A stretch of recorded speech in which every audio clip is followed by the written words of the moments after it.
Salut à tous, c'est Ninjago NT. Alors d'abord, avant de commencer la vidéo, je tiens à dire que cette vidéo s'adresse à ceux qui n'ont vu aucun des épisodes de la saison 11.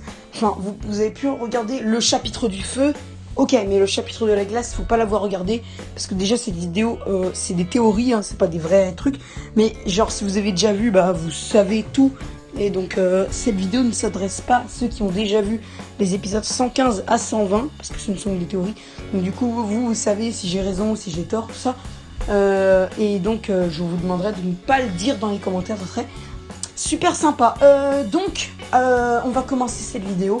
Je vais vous expliquer le concept. Alors depuis quelques temps, j'ai lancé une petite série depuis le lancement de la saison 11 de Ninjago qui retrace un petit peu les noms des épisodes de la saison 11 de Lego Ninjago et qui donc fait déjà des traductions parce que les noms sont disponibles en anglais sur Wikipédia, sur la page liste des épisodes de Ninjago, sur la page Wikipédia, et vous pouvez retrouver les épisodes de noms en anglais. Donc moi je les prends et puis après je les mets sur Google Traduction pour savoir un peu qu'est-ce que ça nous donne.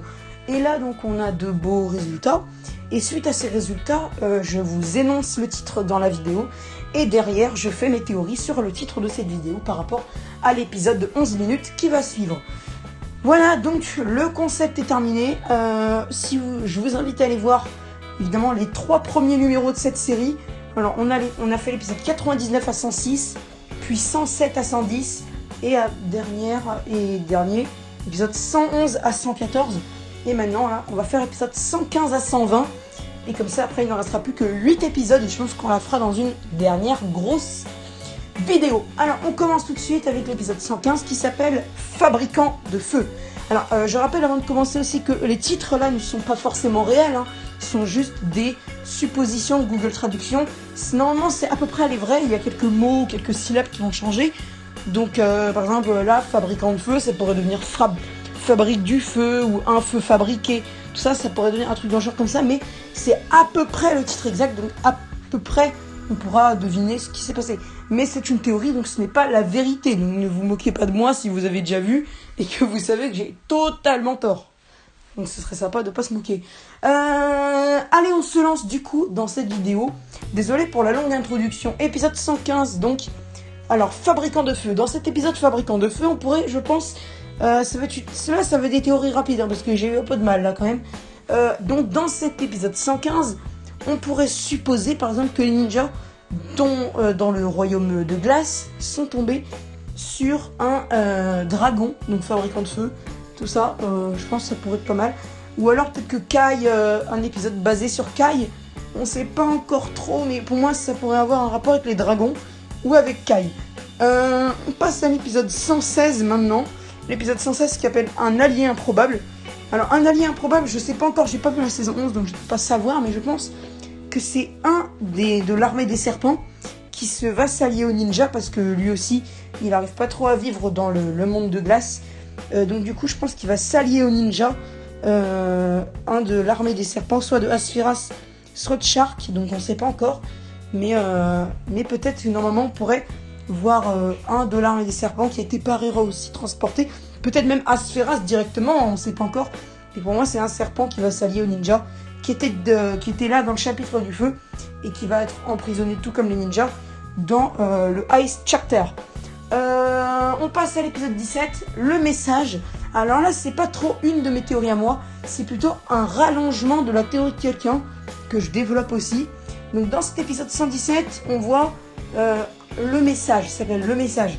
Et si vous avez regardé la vidéo de LIN, les infos Ninjago, vous pouvez savoir que les infos Ninjago a supposé que Zane devient l'empereur de glace, ou est prisonnier de l'empereur de glace. Donc s'il est prisonnier de l'empereur de glace, ce qui je pense est plus probable selon ma théorie que je vais vous exposer dans un instant, il aurait pu envoyer un message aux ninjas disant qu'il est emprisonné avec l'empereur de glace. Et du coup c'est comme ça, peut-être qu'ils vont le retrouver plus tard si jamais ils arrivent à le retrouver. Donc épisode 117. Et ensuite, épisode 118 qui s'appelle Le pire absolu. Alors dans Le pire absolu, ça va être aussi un rallongement de théorie.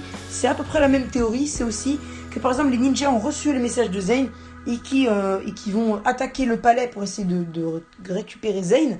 Sauf que du coup, il y a des défenses incroyables au palais, il y a une énorme bataille. Et c'est ça qu'on pourrait appeler par exemple le pire absolu. Ou alors une autre théorie, c'est en essayant d'arriver au palais, ils doivent affronter un froid des plus intenses, genre un énorme froid. Et du coup là, le pire absolu, ça pourrait être à peu près ça. Je sais pas encore trop, mais moi je pense que ça pourrait avoir un rapport soit avec le palais, soit avec, je sais pas, une énorme tempête de froid, quelque chose d'horrible. On passe à l'épisode 119 maintenant, l'arbre du voyageur. Et ça, c'est que si la théorie de l'épisode 118 concernant le palais et Zane fonctionne, on pourrait s'imaginer que les ninjas, après avoir récupéré Zane, tentent de partir, et du coup, ils essaient d'utiliser l'arbre du voyageur, sauf que ça fonctionne pas trop. Mais après, ça colle pas trop, parce qu'il y a quand même 8 épisodes encore derrière, donc à mon avis, ça va être assez compliqué. Mais peut-être que dans l'épisode 119, on pourrait voir ça, l'arbre du voyageur. Et derrière, c'est l'épisode 120, c'est le dernier, la lamentation de Craig. Alors là, je sais pas qui ça pourrait être, Craig, mais je sais pas si c'est Craig ou Crag, mais en tout cas, c'est K-R-A-G. Donc je sais pas trop, mais peut-être que c'est Craig ou Crag. En tout cas, apparemment, il va se lamenter. Je sais pas si vous avez vu, dans Harry Potter 6, je change un peu de sujet, Le Prince de Sang Mêlé, il y a un chapitre qui s'appelle La lamentation du phénix. Donc on pourrait peut-être imaginer que c'est peut-être que par exemple l'un des ninjas est mort ou a disparu. Et du coup il y a pas forcément un oiseau forcément, mais peut-être un des alliés des ninjas, le certain allié improbable, qui va se lamenter donc d'avoir perdu son ami. Mais après, dans le chapitre d'Harry Potter 6, la lamentation du phénix, le chapitre ne se concentre pas sur un oiseau qui pleure. Hein. Il y a une bataille, il y a tout ça. Hein. Donc ne pensez pas, si ma théorie est vraie, que pendant 11 minutes on va voir un oiseau pleurer. Hein, ne vous inquiétez pas. Mais c'est juste une petite théorie. Bon bah du coup je crois que cette vidéo est à présent terminée. On rappelle les titres quand même des épisodes 115 à 120. Épisode 115, fabricant de feu. Épisode 116, un allié improbable. Épisode 117, le message. Épisode 118, le pire absolu. Épisode 119, c'est... l'épisode 119, il me semble que c'est... je sais plus. J'ai complètement oublié. Ah oui, l'arbre du voyageur. Épisode 119, l'arbre du voyageur. Et épisode 120, donc la lamentation de Craig. Ou Craig, on sait pas trop encore. Voilà, c'était Ninjago NT. Si vous avez aimé cette vidéo, n'oubliez pas de lâcher le pouce bleu. N'oubliez pas aussi le plus important, le commentaire. Si vous avez vous aussi des théories qui se basent sur ces 6 épisodes que je viens de mentionner, eh bien n'hésitez pas à commenter pour me dire aussi ce que vous en avez pensé de la vidéo. N'hésitez pas à partager la vidéo sur MeWe, Hangout et YouTube. Et n'hésitez pas aussi à vous abonner, le plus important aussi pour qu'on soit plus nombreux encore sur la communauté NT. Et on a déjà 63 abonnés, donc n'hésitez pas à venir essayer de vous abonner pour qu'on essaye d'atteindre les 100 abonnés avant la fin de l'année. Voilà, c'était Ninjago NT, moi je vous laisse et à bientôt pour une prochaine vidéo. Salut!